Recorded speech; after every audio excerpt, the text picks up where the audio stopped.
네, 반갑습니다. 황인환입니다. 9월 모의고사가 9월 6일 날, 즉 수요일 날 한 3일 정도 지난 상태입니다. 그렇죠? 오늘이 며칠입니까? 9월 9일이네요. 그렇죠? 치러졌습니다. 평가원 시험이라 워낙 뭐 중요도가 있었지만 기본적으로는 예년보다는 훨씬 더 관심도가 높았었던 9월 모의고사였었다는 것은 여러분들도 알고 계실 겁니다. 여러 가지 이유가 있죠. 6평 이후에 킬러 문항 삭제, 뭐 이런 것들 때문에 이슈가 됐을 거고요. 그리고 여러분들 열심히 시험을 잘 봤든 못 봤든 마지막 관문을 치러주신 것에 대해서 너무 감사드립니다. 지금 제가 6평 이후에 계속 말씀드린 바로 그 우려가 현실로 다가왔습니다. 극강의 모드를 보이고 있는 영어 영역이라고 일단은 말씀을 좀 드릴 수가 있고요.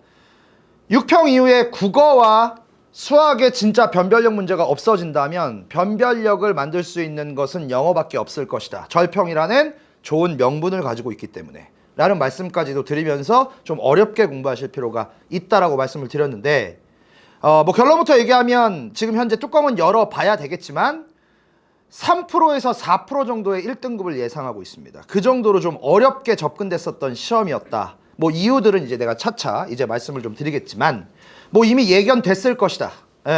그래서 그것이 현실로 나타난 것뿐이다. 라는 말씀을 좀 드리고 싶습니다. 전체적인 플로우를 좀 보고 남은 70일을 위해서 달려가야 되기 때문에 좀 준비를 좀 해봤습니다. 오케이? 좀 보시죠. 기본적으로 현재 지금 70자가 깨진 상태입니다. 그쵸? 지금 며칠 남았죠? 68일 정도가 남은 상태예요. 2달 조금 더 남았는데 어떻게 우리가 보아야 할지를 앞으로 지내야 될지를 확인하려면 지나온 과거도 알아야 됩니다. 됐어요? 가볼게요. 절대평가가 2018 학년도 이후 6번의 절대평가가 영어 영역에선 치러졌고요. 여러분들이 보시게 될 수능은 7번째 절대평가 수능 영어 영역의 시험입니다. 일단 그렇게 보시면 되고요. 그동안 많은 변천이 있었죠. 그 전에는 영어도 상대평가였습니다. 4%가 1등급이었던 얘기고요. 그 당시에 저 고3 역시나 가르치고 있었기 때문에 1등급이 97점에서 98점 정도가 1등급, 그리고 92점에서 93점 정도가 2등급, 요렇게 기억이 납니다. 그만큼 사실 영어를 잘하는 사람들이 너무 많았기 때문에 거의 뭐 사과탐 수준이죠. 그렇게 보시면 되는 시험이었는데 90점만 넘으면 1등급이 되는 바로 7번째 회다. 됐습니까? 라고 보시면 됩니다. 지금까지 요러한 1등급의 수준을 보여주고 있습니다. 근데 여기서 참고하실 것은 계속 수험생들은 줄어들고 있고 N수생은 반대로 늘어나고 있다는 것을 전제로 하셔야 됩니다. 그렇죠? 여기서부터 들어가야 되죠. 상당히 쉬웠었던 1등급입니다. 오케이? 그리고 어려웠죠? 평이했어요. 전 이 정도가 맞다라고 생각을 합니다. 이 정도가 맞다라고 생각하고 그 다음에 아주 역대급으로 쉬웠습니다.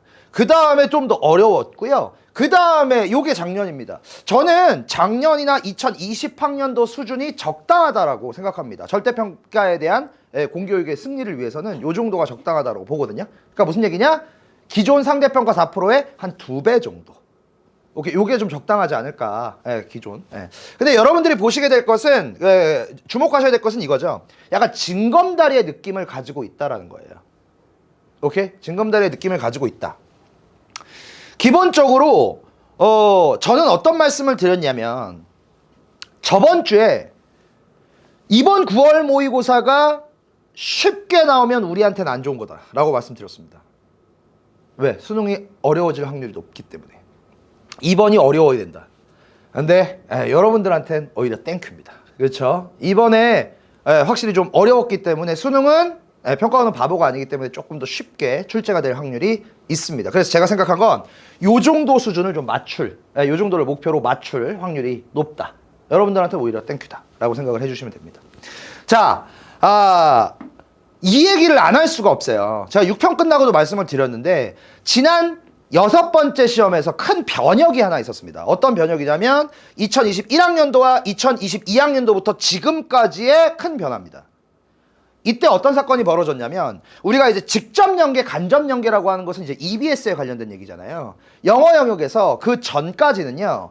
EBS 수능특강, 독해연습 수능 완성해서 요때까지는 절대평가 이후에 2018학년도부터 이때까지는 직접 연계 문제가 7문제, 8문제가 그대로 출제돼서 변형된, 즉 내신 스타일처럼 지문을 그대로 갖고 와서 만약에 주제 문제를 빈칸으로 바꾼다든지 이런 문제. 그러니까 대충 공부를 좀 안 했어도 EBS 빨이라는 게 있었죠. EBS를 딱 좀 충분히 공부를 했으면 EBS에서 한번 본 것 같은 지문인데 약간 이런 느낌을 가졌었던 문제가 29번부터 39번 사이에 압도적으로 어려운 파트에 7문제를 집중시켜 놓고 있었습니다. 이때까지는. 그러니까 여러분들 사실 그쪽 부분이 제일 어렵잖아요. 29번부터 38번, 39번까지가 거기에 7문제, 8문제를 집중시켰었다고요. 직접 연계를요. 고마운 거죠. EBS 빨. 그런데 이때 수능부터요. 네, 과감하게 직접 연계, 즉 그대로 갖고 온 지문을 없애버렸습니다. 지금까지도 마찬가지입니다. 그런데 평가원은 항상 이렇게 얘기하고 있죠. 간접 연계라는 파트가 아직 살아있고 53% 정도를 간접 연계로 내겠다. 직접 연계는 없어졌어도. 선생님 간접 연계가 뭐예요? 라고 물어본다면 EBS 열심히 공부했잖아. 수능특강, 수능특강, 독해연수, 수능 완성. 그것을 그대로 갖고 오는 것은 아니고 여기에 나오는 좋은 소재들을 따서 다른 지문으로 내겠다는 거야. 똑같은 동일한 소재로. 이것도 연계로 보거든요. 이번에도 여러분들은 느끼시지 못했겠지만 연계 느낌이 솔솔 풍기는 문제가 제법 있습니다. 사실은 연계는 듣기, EBS 듣기에서 제일 많이 되긴 합니다만 어쨌든 상당히 많이 출제가 되고 있다라고 얘기를 하고는 있습니다. 그런데 여러분들은 이게 직접 연계가 아닌 이상 모두 다 간접 연계화라는 것을 느끼지 못하시죠. 다 그냥 비연계 느낌이죠. 연계가 안 됐고 생번 처음 보는 느낌이 드는 지문들이 100%다. 이때 이후에. 그러니까 상당히 좀 어렵게 느껴지는 시험부터가 이때부터다라는 말씀을 좀 드립니다. 그러니까 뭐 어려워지는 느낌 중에 하나겠죠. 그렇죠? 자, 뭐 이런 얘기는 좀 그냥 할게요. 2023 3월, 몇 개월 전이죠. 이규민 평가원장께서 수능에 대해서 말씀을 올해 수능은 이렇게 나올 것이다 라는 발표를 하셨죠. 세종청사에서 발표를 하셨거든요.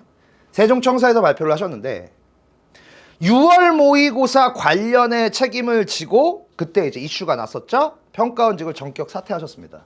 뭐라고 말씀하셨냐면요. 체감 연계율을 상승시킬 것이다.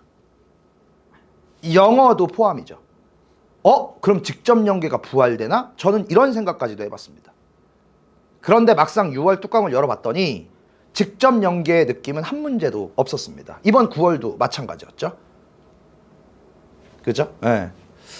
그리고 큰 이슈가 6월 달에 있고 전격 사퇴를 하시고 그 다음에 이제 관심도가 높아진 게 바로 요번 9월 모의고사였던 거예요. 그러니까 사실은 핵심은 영어가 아니었죠. 내가 인정할게요. 국어와 수학이었죠. 진짜 킬러가 없어지느냐, 없어지지 않느냐. 뚜껑을 열어봤어야 됐습니다. 됐어요? 그리고 저는 무슨 말씀을 드렸냐면은 이런 말씀을 드렸죠. 자, 이제 보세요. 사실은 절대평가 영어 영역 시대에서 킬러 문항에 관련된 것은 사실은 영어 영역의 이야기가 아니다라고 그때부터 주장했습니다. 사실상 존재하지 않아요. 선생님 이게 무슨 말이냐면은 잘 봐봐. 절대평가 이유가 되면서 여기 보이십니까? 97.1, 94.1, 90.0, 68.0, 68.0, 64 상당히 큰 차이가 있죠? 이게 뭐냐면 몇 개월 전에 본 6월 모의고사 수학의 오답률 1위, 2위, 3위 그리고 영어 영역의 1위, 2위, 3위의 퍼센테이지입니다. 오답률 1, 2, 3위. 까놓고 얘기할게요. 수학은 오답률 1위에서 2위, 3위가 90%를 상회합니다. 이건 무슨 얘기냐면은 문제를 시도했는데 문제를 틀렸다의 개념이라기보다는 시도조차를 못했었단 얘기가 됩니다. 이 정도 퍼센테이지는. 인정합시다. 수학 다 접해보셨으니까. 그런데 영어는 아니죠. 오답률 1위 문제도 접근은 한 번씩은 해보십니다. 이런 얘기예요. 그러니까 같은 오답률 1위라도 똑같은 수능 영어 영역에 나오는 과목이라도 1위의 퍼센테이지가 엄연히 차이가 있다고요. 아무리 못해도 10명 중에 3명에서 4명은 맞춘다고요. 영어 영역은요. 그러니까 사실상 절대평가 이후에 영어 영역에서의 킬러 문항은 없었던 것이 사실이다 라고 말씀을 드릴 수가 있는 겁니다. 퍼센테이지가 보여주고 있으니까. 여기까지는 이해되죠? 즉 킬러는 국어와 수학의 문제 영역이다 라고 저는 생각을 합니다. 퍼센테이지가 보여주고 있으니까요. 됐죠? 자, 그런데 그 이후에 제가 뭐라고 말씀드렸냐. 자, 시나리오였죠. 9월 뚜껑을 열어봐야 되겠지만 이라는 말이 있으니까. 자, 이게 무슨 말이야? 6월 달에도 나 똑같은 PPT를 썼다는 얘기예요. 자, 9월 뚜껑이 열어졌습니다. 진짜 킬러 문항이 국어와 수학에서 사라진다면 변별력 확보에서 실패하기 때문에 두 가지 방법이 존재합니다. 무슨 얘기냐면 첫 번째 방법, 서울대학교 총장님은 바보가 아니십니다. 서울대학교 총장님이 수학과 과학에서 변별력이 없어진 상태에서 한양대 정도 갈 정도의 실력을 갖고 있는 애가 서울대를 갈 수 있는 상황이 벌어질 수도 있는 거잖아. 얘도 100점, 나도 100점이니까. 됐습니까? 그런 사건을 만들지를 않으시죠. 서울대는 바보가 아닙니다. 연대와 고대도 바보가 아니고요. 무슨 얘기인지 아시죠? 그러면 변별력을 만드는 방법은 크게 봤을 때 두 가지가 있습니다. 첫 번째, 본고사를 부활시키는 방법이 있습니다. 무슨 얘기냐? 육사, 해사, 공사처럼 직접 학교 와서 우리가 출제할 거야. 우리 학교 오고 싶은 사람은 우리 거 봐. 라는 개념이 있고요. 근데 이건 불가능합니다. 시간이 너무 없기 때문에. 됐죠? 두 번째는요. 다른 과목에서 변별력을 올리는 것, 즉 어려운 문제를 내는 방법이 있습니다. 자, 그렇다면 국어와 수학이 진짜 킬러 문항이 없어진다면 확률은 몇 가지로 줄어들죠. 영어와 사과탐입니다. 여기까지는 이해되시죠? 사과탐이야 다 아시다시피 한 문제 틀려도 뭐 2등급 될 확률이 상당히 높은 게 사과탐이고요. 그렇죠? 저는 어떻게 보느냐. 영어가 아주 명분이 좋다. 어려운 문제를 내기. 라고 그때부터도 말씀을 드렸었습니다. 뭐 한두 번 들은 얘기가 아니에요. 왜? 만약에 어려운 문제를 압도적으로 두 문제에서 세 문제를 영어 영역에서 낸 다음 만약에 세 문제를 다 틀리더라도 91점입니다. 3점, 3점, 3점. 그래도 1등급입니다. 90점이 넘기 때문에. 여러분들이 3등급이 나온 이유는 간단해요. 여러분들 탓입니다. 왜? 세 문제를 다 틀리고 나머지 문제를 다 맞췄으면 1등급이니까. 너네 잘못이잖아. 라고 핑계대기가 가장 좋은 게 영어 영역입니다.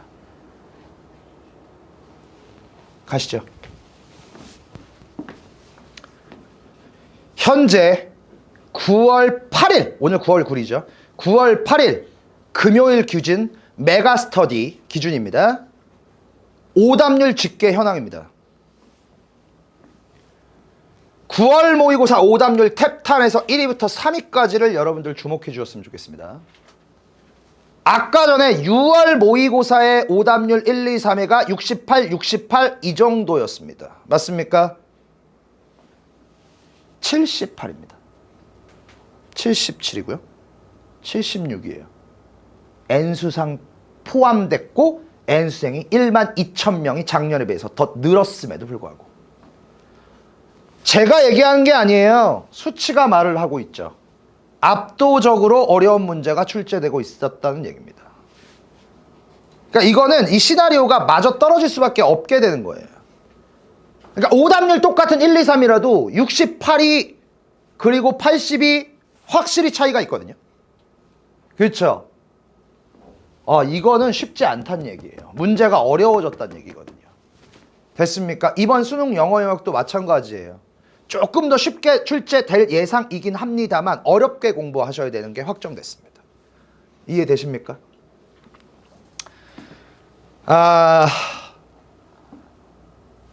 이건 무슨 얘기냐. 뭐 위에 얘기는 했었죠. 기존에는요. 변별력이 확실히 가려졌었던 수학과 수학과 국어에서는요. 사실은 초극상위권이 누구보다 한 문제 더 맞추는 게 포인트였죠. 즉 뛰어남을 원하는 시대였습니다. 그래야 의대를 가고 그래야 문과 기준으로 스카이를 가고요. 됐어요? 그런데 정말 변별력이 없어진다면 오히려 우리는 시선이 아래로 갑니다. 위쪽을 갔었던 시대보다는 이제는 아래로 가. 안정을 찾는 시대가 도래한다고요. 이게 무슨 얘기냐. 나 한 문제 더 맞춰야지. 나 의대 갈 거야. 라고 했었던 친구들이 나도 맞추고 쟤도 맞추고 있는 상황이 벌어질 수밖에 없잖아요. 변별력이 없으면. 그러면 이제 사람들은 불안하죠. 나라도 어떻게 할 거냐면 그러면 내가 지금까지 못했었던 건 뭐지? 뛰어남의 시대가 아니라 내 기본적인 실력에서 구멍이 있는 건 뭐지를 보겠죠. 불안하니까. 이해되세요 지금 상황이? 그러면 영어 영역이죠. 왜? 영어부터 먼저 깔고 가는 거니까. 절평이니까. 무슨 얘기인지 알겠죠? 근데 여기서 구멍이 나버리면 상당히 힘들어지는 게임이야. 왜? 영어는 흙과 암이, 영어는 있잖아요. 빛과 암이 있다고요. 명과 암이 있다고. 절평이라는 감언을 쓰고요. 1등급 맞을 수 있는 확률이 더 높아지잖아. 90점만 넘으면. 근데 1등급이 안 되면 오히려 상당한 디스어드밴테이지가 된다고요. 됐습니까? 그래서 밑밥 깔고 가는 건데 여기서 구멍이 나는지 안 나는지가 상당히 중요한 시대, 반대 시대가 되고 있다. 됐습니까? 영어 영역이 어려워지고 있으니까요. 그렇죠? 벌써 한 15% 20%가 1등급 오답률 1위가 차이가 나니까. 쫓아오셨죠? 빨리 갈게요. 이번 9월 모의고사 자세한 총평입니다. 들어가시죠. 여러분들이 주목하셔야 되는 건 노란 색깔입니다. 이번 9월 달에 총 수험생은요, 47만 5,825명이었고요. 재학생은 37만 명, N생은 10만 4,377명, 이 정도가 응시를 했습니다. 여러분들이 주목하셔야 되는 건 얘입니다. 작년 9월 모의고사에는 49만 명 응시했거든요. 절대적인 응시생이 줄죠. 뭐 이건 당연한 겁니다. 그런데 여기죠, 여기. 9만 2천 명 작년에 봤는데요. 올해 10만 명 봤다고요. 12,000명가량이 증가했습니다. 여러 가지 이유가 있겠죠? 왜? 야, 진짜 킬러 없어진대. 나도 한번 다시 해볼래. 무슨 얘기인지 아시겠죠? 이게 뭐 제일 큰 거고. 나 코로나 때문에 피해 많이 봤어. 나 다시 한번 해볼래. 맞죠? 뭐 이런 여러 가지 이유 때문에 현재 주인공인 재학생들에게는 더 안 좋은 사건들이 계속 벌어지고 있습니다. 뭐 아시다시피 수능 영어 영역에서는 절대적으로 N생이 유리하기 때문에. 됐습니까? 네. 별로 좋은 소식은 아니에요. 재학생들한테는. 그렇죠? N수생들한테도 좋은 소식일까요? 아니에요. N수생들끼리도 경쟁을 해야 되는데? 그렇잖아요. 좋은 소식이 아니에요. 자, 정확한 총평 들어갑니다. 난이도 급상승했습니다. 현재 4% 정도 또는 3.6% 정도를 예상하고 있습니다. 이유가 여러 가지가 있겠죠. 참고로 작년 수능에서는 7.83%, 그리고 작년 9월 모의고사는 역대급으로 쉬웠던 문제 16% 정도가 나왔었습니다. 압도적으로 어려워졌다는 얘기죠. 그렇죠? 12%, 13%가 빠지니까요. 오케이. 어휘 핑계는 대실 필요가 없습니다. 어휘는 여러분들도 느끼셨겠지만 상당히 평이했다. 오히려 쉬웠다라는 저는 평을 해요. 오히려 이런 친구들은 있더라고요. 선택지가 조금 어려웠어요. 31번처럼요. 뭐 이런 얘기는 있어도 엄청나게 어휘가 어려웠다라고 하는 건 지금 3일 동안 들어본 적이 없습니다. 저는. 오케이? 자, 그럼 문제가 뭐였냐? 이제부터 주목하셔야 돼요. 얘입니다. 단어가 쉽고 해석이 어느 정도 됐는데요. 대충은 알겠는데 선택지가 더럽게 어려워요. 선택지가 다 난해하다고요. 이 말이 이 말 같고 이 말이 이 말 같고. 오케이? 자, 제가 뭐라 그랬죠?